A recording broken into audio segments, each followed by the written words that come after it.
ఆ పరమశివుని మీద భక్తితో 100 అడుగుల గుడిని సింగిల్ స్టోన్ తో ఎలా కట్టారో తెలుసా?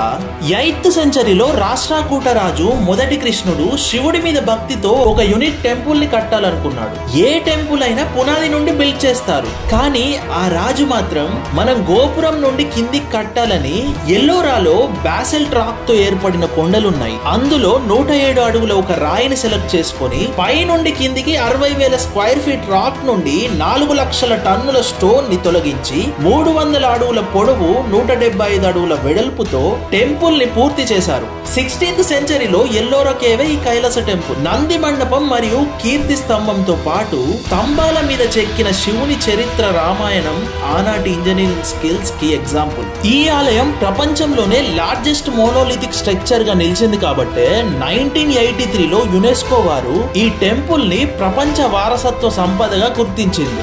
ఇంకెందుకు ఆలస్యం, మరిన్ని ఇలాంటి హిస్టారికల్ ఇన్ఫర్మేటివ్ వీడియోస్ కోసం వెంటనే వైరల్ బాబాయ్కి సబ్స్క్రైబ్ చేసేయండి.